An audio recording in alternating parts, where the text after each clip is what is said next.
ನಮ್ಮ ತಂದೆ ಹೆಸರು ಬಂದು ರಾಮಯ್ಯ, ತಾಯಿ ಹೆಸರು ಪುಟ್ಟಮ್ಮ.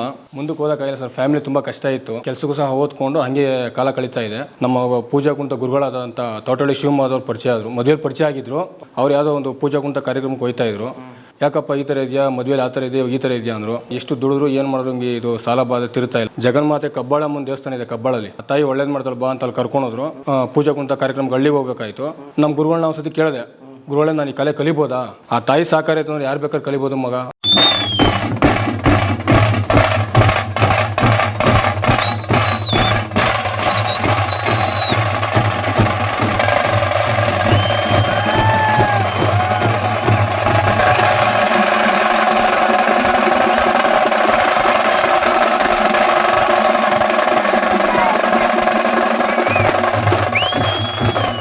ತಾಯಿಯ ದಯೆಗಾಗಿ ಬಂದೆವು ತಲೆಬಾಗಿ.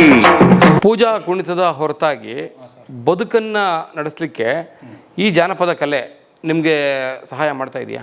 ತುಂಬ ಮಾಡ್ತಿದೆ ಸರ್. ಹೌದಾ? ತುಂಬ ಮಾಡ್ತಿದೆ. ಅಪ್ಪ ಅಮ್ಮ ಹೆಂಡತಿ ಮಕ್ಕಳನ್ನ ನಾನು ನಿಮ್ದಾಗಿ ಸಾಕೊಂಡು 3 ಹೊತ್ತು ಊಟ ಮಾಡ್ಕೊಂಡು ನಿಮ್ದಾಗಿರ್ಬೋದಾ? ಸರ್ ನಾವು ಬಂದು ಫಸ್ಟ್ ವೃತ್ತಿ ಮುಂದೆ ನಾನು ಎಜುಕೇಷನ್ ಮುಗಿಸ್ಕೊಂಡು ಬಂದು ನಾವು ಜಾತಿಲಿ ಮಡಿವಾಡ್ರು. ನಮ್ಮದೊಂದು ಕಲಾಸಿಪಾಳ್ಯದಲ್ಲಿ ಬೊಂಬು ಬಜಾರಲ್ಲಿ 2 ಐರನ್ ಅಂಗಡಿ ಇತ್ತು. ಐರನ್ ಅಂಗಡಿ ಮಾಡ್ಕೊಂಡು ಸುಖ ಜೀವನ ಸಾಗಿಸ್ತಾ ಇದ್ದೋ. ನಾನು ಎಜುಕೇಷನ್ ಮಾಡಿಕೊಂಡು ನಮ್ಮ ತಂದೆ 10 ರೂಪಾಯಿ ಕೇಳಿದ್ರೆ ಅವ್ರು 20 ರೂಪಾಯಿ ಕೊಡೋರು. ಆ ರೀತಿ ಸುಖ ಜೀವನ ತುಪ್ಪನ ತಿಂಕೊಂಡು ಜೀವನ ಮಾಡ್ತಿದ್ವಿ. ನನ್ನ ತಂಗಿಗೆ ವಿವಾಹ ನಿಶ್ಚಯಿಸ್ತು, ಮದುವೆ ಮಾಡಿದ್ವಿ. ಅದು ನಮ್ಮ ದುರಾದೃಷ್ಟ. ನಮ್ಮ ತಂಗಿ ಹೋಯ್ತು ಕಾಲ್ಗಳನ್ನ ಇಲ್ಲ ನಮ್ಮ ಜಾತಕದ ಬಲನೋ ಅದು ಗೊತ್ತಿಲ್ಲ. ನಮ್ಮ ತಂಗಿ ಹೋದಂಥ ಕಾಲಕ್ಕೆ ನಮಗೆ ಬರೀ 1,71,000 ರೂಪಾಯಿನ ತೀರ್ಸೋಕ್ಕೆ ತುಂಬ ಕಷ್ಟ ಆಗೋಯ್ತು ನಮಗೆ. ಜಾಸ್ತಿ ಕೋಟಿ ಅಂತ ಏನಿಲ್ಲ, 1,71,000. ಇವತ್ತು ನಮ್ಮ ಹಣೆ ಬೆಲೆ ಲೇಬಲ್ ಆಗ್ಬಿಟ್ಟಿದೆ. ಅದು 1,71,000 ತೀರ್ಸೋಕ್ಕೆ ನಮಗೆ ಎಷ್ಟು ದುಡಿದ್ರೂ ದುಡ್ದು ಮನೆ ಇವತ್ತು 50,000 ಬತ್ತಪ್ಪ, ಇವತ್ತು ಅಣ್ಣವ್ರು ಕೊಟ್ಬಿಡ್ಬೇಕು ಅನ್ನೋ ಮಟ್ಟಕ್ಕೆ ಮತ್ತೊಂದು ಅಷ್ಟು ಸಾಲ ಇದರಿಂದ ಅಲ್ಲಿಗೆ ಏನು ರೊಟೇಷನ್ ಮಾಡೋಕ್ಕಾಗ್ದೇ ಈ ಕಷ್ಟದಲ್ಲಿ ಇದ್ವಿ ನಾವು. ಹಾಗೆ ಒಂದು ಸತ ಕನಪುರಕ್ಕೆ ಹಿಂದೆ ಹೇಳ್ದಂಗೆ ಕನಪುರಕ್ಕೆ ಹೋದೆ, ನಮ್ಮ ಗುರುಗಳು ಭೇಟಿ ಮಾಡಿದೆ. ಅಲ್ಲಿ ನಮ್ಮ ಗುರುಗಳು ಕಬ್ಬಾಳಮ್ಮನ ಪರಿಚಯ ಮಾಡಿಸಿ ತೋರಿಸಿದ್ರು. ನಮಗೆ ಕಬ್ಬಾಳಮ್ಮನ ದೇವಸ್ಥಾನ ಗೊತ್ತಿಲ್ಲ ನಮಗೆ. ಕಬ್ಬಾಳ್ ಹೋಗಿರ್ಲ್ವಾ? ಹೋಗಿದ್ವಿ. ನಮ್ಮೂರಲ್ಲಿ ನರ್ವಿಗಿರ್ವಿ ಮಾಡಿದಾಗ ಶೂ ಹಾಕ್ಕೊಂಡು ಕಬ್ಬಾಳಮ್ಮ ಕೈ ಮುಕ್ಕೊಂಡ್ಬಿಡ್ತಿದ್ದೆ ಈಚೆ. ಅವಾಗ ಗಡ್ಗಂಬ ಇತ್ತು, ನೋಡಿದ್ರ ಸರ್ ಗಡ್ಗಂಬ ದೇವಸ್ಥಾನ ಮುಂದೆ. ಆ ಗಡ್ಗಂಬ ಮುಂದೆ ಕೈ ಮುಕ್ಕೊಂಡು ಶೂ ಕಾಲ ಹಿಂಗೆ ಅಂದ್ಕೊಂಡು ಸುಮ್ಮನೆ ಬಂದ್ಬಿಡ್ತಿದ್ದೆ. ಈಗ ಒಳಗೋಗಿರ್ಲಿಲ್ಲ. ಓಡಿಕ್ಕೆ ಯಾರು ಇದ್ದಾರೆ, 6 ವರ್ಷ ಬಾರ ಅಯ್ಯೋ ಅಂದ್ಕೊಂಡು ನಮ್ಮ ಸ್ನೇಹಿತರ ಜೊತೆ ಮಾತಾಡ್ಕೊಂಡು ಸೀದಾ ಬಂದ್ಬಿಡ್ತಿದ್ದೆ. ಇವತ್ತು ಆ ತಾಯಿನ ಮೈ ಮೇಲೆ ಹಚ್ಚಿ ಹಾಕ್ಸ್ಕೊಂಡಿದ್ದೀನಿ. ಶ್ರೀ ಕಬ್ಬಾಳಮ್ಮ. ನನ್ನ ಫೋನಲ್ಲೂ ಅವಳೇ ಇದ್ದಾಳೆ, ಡಿಸ್ಪ್ಲೇಲಿ. ನಮ್ಮ ಮನೇಲೂ ಅವಳೇ ಇದ್ದಾಳೆ, ನನ್ನ ಮನಸ್ಸಲ್ಲೂ ಅವಳೇ ಇದ್ದಾಳೆ, ನನ್ನ ಕಲೆಯಲ್ಲೂ ಅವಳೇ ಇದ್ದಾಳೆ. ಎಲ್ಲದರಲ್ಲೂ ಕಬ್ಬಾಳಮ್ಮನೇ ತುಂಬ್ಕೊಬಿಟ್ಟಿದ್ದೀವಿ. ಇವತ್ತು ಅವಳಿಂದನೇ ಬದುಕನ್ನು ಕಟ್ಕೊಟ್ಟಿದೆ ಈ ಕಲೆ ಅಂತ. ಕಬ್ಬಾಳಮ್ಮ ಕಲೆ ಅಲ್ಲ? ಖಂಡಿತ ಸರ್. ಅಂದರೆ ನೀವು ಸಾಮಾನ್ಯವಾಗಿ ಹೊತ್ತು ಮೆರೆಸುವಂಥ ಪೂಜಾ ಕುಣಿತ ಕಬ್ಬಾಳಮ್ಮಂದೇನೆ ಜಾಸ್ತಿ ಕಬ್ಬಾಳಮ್ಮ ಇರುತ್ತೆ. ಆಮೇಲೆ ಬೇರೆ ಊರಿಗೂ ಹೋದಾಗ ಅಲ್ಲೂ ಕಬ್ಬಾಳಮ್ಮ ಮಾಡ್ಕೊಂಡಿರ್ತಾರೆ, ಬೇರೆ ಬೇರೆ ಪಟ್ಟದಮ್ಮ ಇರ್ತದೆ. ಅಂದರೆ ನೀವು ಅದಕ್ಕೆಲ್ಲ ಬಂಡವಾಳ ಹಾಕಿ ಆ ಮುಖವಾಡಗಳು ನೀವು ಕೊಂಡ್ಕೊಂಡು ಇಟ್ಕೊಳ್ಬೇಕಾ, ಹೇಗೆ ಅದು? ಇಲ್ಲ ಸರ್, ಹಳ್ಳಿಲಿ ಇರುತ್ತೆ ದೇವಸ್ಥಾನದಾಗ ಇರುತ್ತೆ, ಪ್ರತಿಯೊಂದು ದೇವಸ್ಥಾನದಲ್ಲಿ ಇರುತ್ತೆ. ನಾವು ಒಂದು ಚಿಕ್ಕ ಮಡಿಕೊಂಡಿದ್ದೀವಿ, ಒಂದು ಚಿಕ್ಕ ವಿಗ್ರಹ ಮಡಿಕೊಂಡಿದ್ದೀವಿ. ಮಾಮೂಲಿ ಪೂಜೆ ಸರ್ ಕಬ್ಬಾಳಮ್ಮ ಇದು ಆಯ್ಕೆ ಮಾಡ್ಕೊಂಡಿಲ್ಲ. ಇವಾಗ ಇಲಾಖೆ ಕಾರ್ಯಕ್ರಮಕ್ಕೆ ಬೇಕು, ದೇವಸ್ಥಾನದಲ್ಲಿ ಕೊಡಲ್ಲ.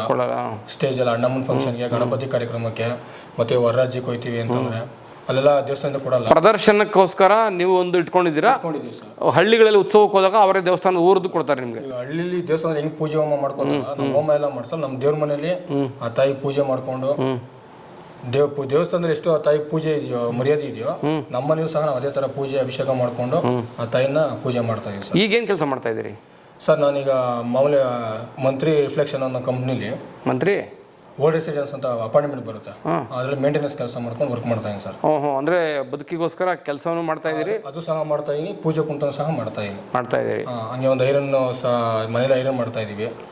ಊರಲ್ಲಿ ಗ್ರಾಮದ ಬಟ್ಟೆ ಬರುತ್ತೆ, ಐರನ್ ಮಾಡ್ತೀವಿ, ವಾಷಿಂಗ್ ಮಾಡ್ತೀವಿ. ಅಪಾರ್ಟ್ಮೆಂಟ್ ಬಟ್ಟೆಗಳು ಬರುತ್ತೆ, ನಾನು ನಮ್ಮ ತಂದೆ ಇಬ್ರು ಸೇರ್ಕೊಂಡು ವಾಷಿಂಗ್ ಮಾಡಿ ಐರನ್ ಮಾಡ್ಕೊಂಡು ಬರ್ತೀವಿ. ಬಿಡುವಿರುವ ಟೈಮಲ್ಲಿ ಈ ಕೆಲಸಕ್ಕಿಂತ ಜಾಸ್ತಿ ನನ್ನ ಪೂರ್ತಿ ಸಮಯವನ್ನು ಪೂಜಾ ಕುಂತಕ್ಕೆ ಕೊಟ್ಟಿದ್ದೀನಿ ಸರ್.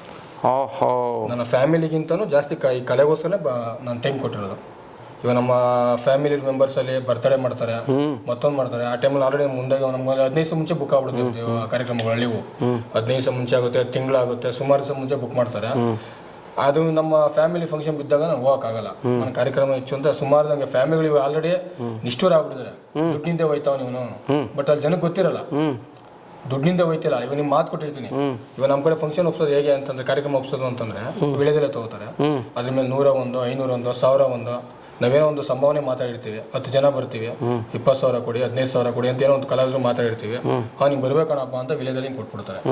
ವಿಲೇದಲ್ಲೇ ಬಂದು ಲಕ್ಷ್ಮಿ ನಾವು ಪ್ರಮಾಣ ಮಾಡಿ ಇಸ್ಕೊಂಡಂಗೆ ಮಾತು ತಪ್ಪಾರ್ದು.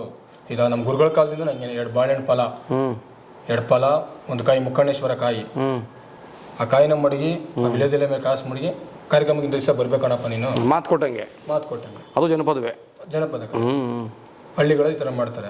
ಇವಾಗ ಈ ಸಿಟಿ ಕಡೆಯಲ್ಲಿ ಗಣೇಶ ಫಂಕ್ಷನ್ಗೆ ಈ ದಿವಸ ಬರ್ಬೇಕಣಪ್ಪ ಇಂಥ ಡೇಟ್ಗೆ, ಅಲ್ಲೇನ್ ಮಾಡ್ತಾರೆ ಈ ಸಿಟಿಗಳಲ್ಲಿ ಹೆಂಗೆ ಅಂದ್ರೆ ಯಾರು ಒಪ್ಪಂದಾರಿ ಇರ್ತಾರೋ ಅವ್ರು ಬರ್ಲಿಲ್ಲ ಅಂತಂದ್ರೆ ನಿಮ್ಮ ಹುಡುಗ ಕಾರ್ಯಕ್ರಮ ಸರಿಯಾಗಿ ಮಾಡಿಲ್ಲ ಕಣಪ್ಪ ಅಂತ ನಮ್ಮ ಸಂಭಾವನೆ ಅಲ್ಲೇ ಕಟ್ ಮಾಡ್ಬಿಡ್ತಾರೆ. ನಮ್ಮ ಕಲಾವಿದ್ರು ಹೇಳ್ತಾರೆ ಸರ್ ಕಾರ್ಯಕ್ರಮ ಚೆನ್ನಾಗಿ ಮಾಡಿದೀವಿ ಅಂತ, ಬಟ್ ಅಲ್ಲಿ ಅವ್ರು ಕೇಳಲ್ಲ ನಾವು ಮುನೇಶ್ ಬರ್ಬೇಕು ಅಂತಾರೆ, ಬರಬೇಕಾಗಿತ್ತು, ನೀವು ಬಂದಿಲ್ಲ, ಕಾರ್ಯಕ್ರಮ ಕಟ್ಟಾಯ್ತು. ನೀವು ವಿಡಿಯೋ ಅವತ್ತು ಆ ಥರ ಮಾಡಿದೆ, ನಮ್ಮ ಪಕ್ಕದ ಹಿಂಗೆ ಮಾಡಿದೆ, ನೀನು ಬಂದು ಆ ಥರ ಮಾಡಿದೆ, ಈ ಥರ ಮಾಡಿದೆ, ಅಮೇರಿಕದಲ್ಲಿ ಏನು ಮಾಡಲಿಲ್ಲ, ಚೆನ್ನಾಗಿ ಮಾಡಿದ್ರು ಸಹ ಏನು ಕೊಂಕಾಕ್ತಾರೆ. ಕೊಂಕಾಕಿ ನಮ್ಮ ಹಣದ ವಿಷಯ ಬಂದ್ಬಿಡುತ್ತಲ್ಲ ಅಂತ. ಆಮೇಲೆ ನಮ್ಮ ಫ್ಯಾಮಿಲಿ ಏನು ಮಾಡ್ಕೋತಾರೆ, ದುಡ್ಡಿಂದ ಹೋಯ್ತಾನೆ, ದುಡ್ಡೇ ಮಾಡ್ತಾನೆ ಅನ್ಕೋತಾರೆ. ಈ ವಿಚಾರ ಹಣ ಬೇಕಲ್ಲ, ಬದುಕಿಗೆ ಹಣ ಬೇಕಲ್ಲ, ಹಣ ಬೇಕು, ಬಟ್ ಫ್ಯಾಮಿಲಿನೂ ಬೇಕಲ್ಲ ಅಂತ ಕ್ವಶನ್ ಕೇಳಿದಾಗ ಇಲ್ಲಿ ಈ ಥರ ಸಮಸ್ಯೆ ತಗೊಳಕೊಂಡಿರ್ತೀವಿ ನಾವು. ಇರ್ತವೆ ಸಾಧನೆ ಮಾಡೋ ದಾರಿನಲ್ಲಿ ಹಲವಾರು ಇರ್ತವೆ, ಅದನ್ನ ದಾಟ್ಕೊಂಡು ಹೋಗ್ಬೇಕಾಗತ್ತೆ. ಮುನೇಶ್ ಅವರೇ, ವೀಕ್ಷಕರಿಗೆ, ಜನಪದ ಸಿರಿ ವೀಕ್ಷಕರಿಗೆ ಪೂಜಾ ಕುಣಿತದ ಒಬ್ಬ ಕಲಾವಿದನನ್ನು ಪರಿಚಯ ಮಾಡಿಕೊಟ್ಟಂತಹ ಒಂದು ತೃಪ್ತಿಯನ್ನು ನನಗೆ ಕೊಟ್ರಿ, ಮತ್ತು ಬಿಡುವಿನ ಸಮಯವನ್ನು ಮಾಡಿಕೊಂಡು ಜನಪದ ಸಿರಿ ಸ್ಟುಡಿಯೋವರೆಗೂ ಬಂದು ತಮ್ಮ ಬದುಕಿನ ಪರಿಚಯವನ್ನು ಮಾಡ್ಕೊಂಡಿದ್ದಕ್ಕೆ ನಿಮಗೆ ಧನ್ಯವಾದಗಳು. ನಮಸ್ಕಾರ. ತುಂಬ ಧನ್ಯವಾದಗಳು ಸರ್.